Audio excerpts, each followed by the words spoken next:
G'day Earthlings, Dr. Rank here, and welcome to Gaming Legends, the show where the true challenge is the friends we made along the way. In Kirby Star Allies, you play as an adorable pink puffball on a quest to make friends with the entire universe. But let's be honest, most people aren't gonna like you if you punch them in the face. Can you beat Kirby Star Allies without attacking? For the purposes of this run, any action triggered with a press of the attack button is completely banned. Of course, that would be completely trivial by itself since we could theoretically just let our AI companions do all the work for us. Hence why CPU players are also banned. Every character must have a controller attached to them at all times. The run is complete when we reach the end of story mode. Without further ado, let's get this run started. We start out with just the standard Kirby moveset, which consists of jumping, hovering, and sliding. The latter is able to damage enemies and blocks, but it's useless against bosses. Our first priority should be getting a copy ability, which isn't as simple as usual. Without the attack button, we can't inhale and thus can't copy enemies directly. There are two workarounds for this: either touch a copy essence, which are only found in specific locations, or make a friend, then immediately unfriend them to turn them into a hat.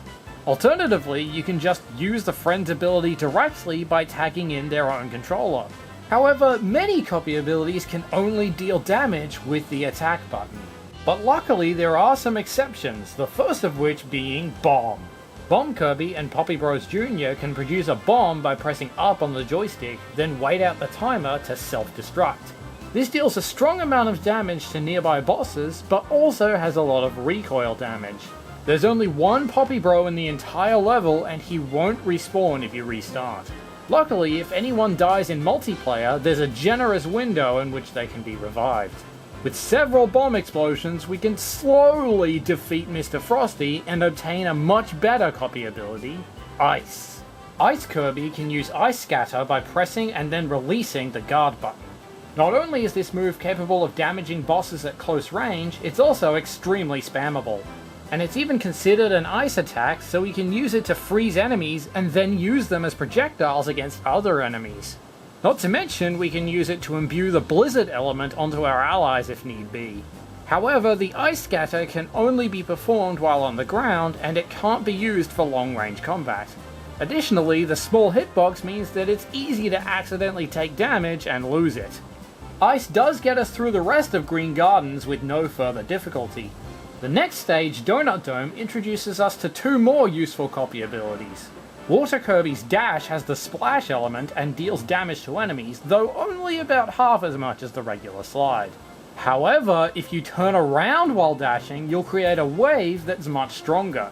This technique isn't named in the move list, so I hereby dub it the Backwash. It's a finicky move to perform, but much less risky than Ice Scatter. The other ability we find here is Stone, but its utility is much weaker. We can imbue it with the Splash or Blizzard elements to get the curling moves, which come in handy for pressing buttons. Unfortunately, once in curling form, the only way to get out is with the attack button. Rocky can get around this by being forced off screen, but Kirby is a camera hog and will just get soft-locked. This is just a rock! No! Luckily, there's no required combat in this stage or in Honey Hill. In between, we gain access to a Dream Palace where we can obtain an exclusive character for players 2 to 4. The best option at this point in the game is Rick, Kine, and Koo. While they do have access to the curling techniques, I mostly chose them for their Stomp and Flutter attacks, making them the best at aerial combat and the easiest access to the Bluster element. Fruity Forest shows off one more amazing copy ability, Parasol. The Parasol itself has a hitbox that is constantly active, and it gets even wider with the Chumbrella. Since they can deal damage by doing almost nothing, we'll be bringing at least one Parasol Waddle Dee into almost every boss fight from now on. Turns out Wispy Wood's true weakness is anti-precipitation devices. At Castle DDD, we also get the chance to pick up the Plasma ability. We can crank the joystick to build up a plasma barrier which constantly damages all nearby enemies. And if that's not enough, we can also use the Lightspeed Dash by dodging with a decent charge. Of course, both of these actions will drain the charge very quickly, so it probably wasn't wise of me to take it into the fight against Bugsy. Speaking of which, both Fighter and Suplex can only attack with a friend throw. And let me tell you, pulling it off while handling 2 controllers at once was not an easy task.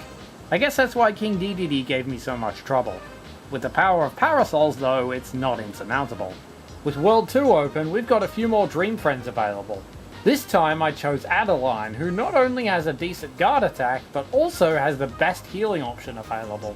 Friendly Field is relatively easy, including the Friend Circle section where you can't attack anyway.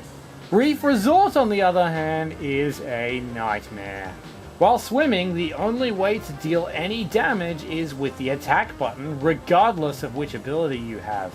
The closest I could get was by spawning a bomb on land before jumping in, but that turned out to be an extremely niche approach. We can only get as far as this crate, which will only break with a proper attack. I'm sorry to admit it, but it is not possible to beat Star Allies without attacking. But I'm not done yet.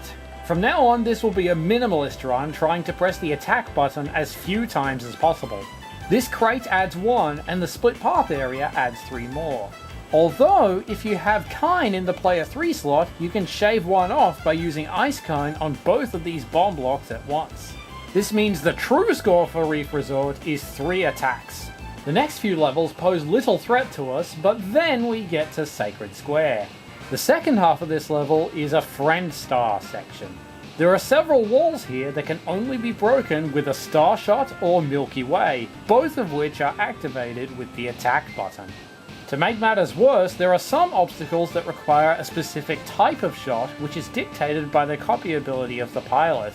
While the game does provide us with enemies that possess the necessary elements, retrieving them would add an extra attack to our total. We need to enter the level with them already in our party. I brought in Water Kirby for the firewalls and Dark Meta Knight to cut the chain. By making every move a Milky Way, I was able to clear the level in 6 attacks. Meta Knight wants you to equip the sword ability to fight him, but if you step on his pedestal, he'll throw it in the trash. As for the fight itself, I used Rick and Ku for most of the damage while holding Dark Meta Knight's shield button with my feet. His reflector shield can deflect Meta Knight's projectiles, potentially back towards him. Even so, it was an intense endurance challenge, juggling just about every single controller to keep everyone alive. I might have been able to beat him faster if I had grabbed Fire Kirby and used the Rising Sizzler with Ku, but my limbs were stretched thin enough as is. With the Gem Bastion open, we now have access to the best Dream Friends in the game. In particular, Susie is the new Queen of the Skies with access to a flipping helicopter. Additionally, Taranza and Spider Kirby both have an amazing vertical attack in the form of the Friend Bounce, which comes in handy for Pon and Con. For Franziska, I brought in an NESP and a Rocky, allowing easy access to the Geogenesis maneuver. Flamberge and Zan Partisan were both dealt with using Magalore's Magaloran launch, which can easily be comboed into itself infinitely. Unfortunately, the self-destruct sequence in Heavenly Hall ends with another Friend Star. While no specific abilities are required this time, the end is a combat section requiring you to clear out a bunch of enemies. The only way to damage them is by touching them, which isn't exactly the safest method. But enemies have a random chance to drop food when you kill them, which is just barely enough health restoration to take them all out. There are still walls to break through, leaving Heavenly Hall with a score of 5 attacks. We can attempt the World 4 levels in any order, but I decided to do Planet Earthfall first so I could unlock the last Dream Palace. For Iggy Woods, I used Susie's Transporter and Beetle Kirby's Hoverwing to rag on tons of damage really quickly. Planet Caverna is a mini-boss rush, one of those bosses being Vividria. Artist Kirby, and only Kirby, can use Paintbrush to deal a ton of damage at once, making the battles take significantly shorter. This does cause Kirby to lose the Artist ability, but there's a copy essence outside Vividria's chamber, letting you get it back after each boss and stock up on extras. We'll definitely be coming back here a few times throughout the endgame. Unfortunately, Grot Moon is 100% Friend Star level. It requires a Sharp ability and a Fire ability, both of which are thankfully provided at the start. The second screen features an invincibility candy, which lets you automatically destroy walls on contact, but it wears off immediately when you go through the door. It takes 6 attacks to reach the boss, who is fought while still on the Friend Star. You'll need to switch to single player mode for this fight so you can swap characters more easily and prevent the boss from regenerating its armor too many times. My best score for this boss is 10 attacks. Planet Mistine features more underwater bomb blocks, but this time they're just barely below the surface of the water. Turns out Wing Kirby and Ku can trigger them from the air with their hover moves. Planet Tawara doesn't have any required combat, though it is absolutely compulsory to let your entire party get crushed. Star Lavadam features a fight against Chef Kawasaki, who was really good at killing my allies and not letting me revive them. When I finally did defeat him, I decided to befriend him.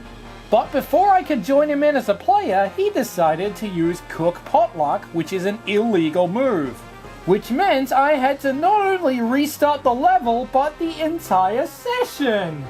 The Divine Terminus was by far the hardest level in the game. The infamous crushing blocks at the start took out several of my companions, including my MVP, Magalore.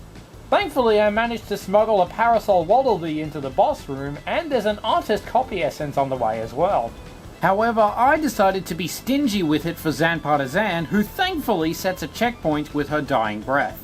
Highness took forever to fight with Parasol, which I accidentally deleted and didn't have enough paint left over. On my next attempt, I instead recruited a local spider. I recommend saving your paintbrushes until the final phase of the fight, using still life to keep your health up. Even so, this is still going to be a major test of endurance and incredibly satisfying to pull it off. There's only one battle left that can even hope to pose a threat to us. The final boss, Void Termina.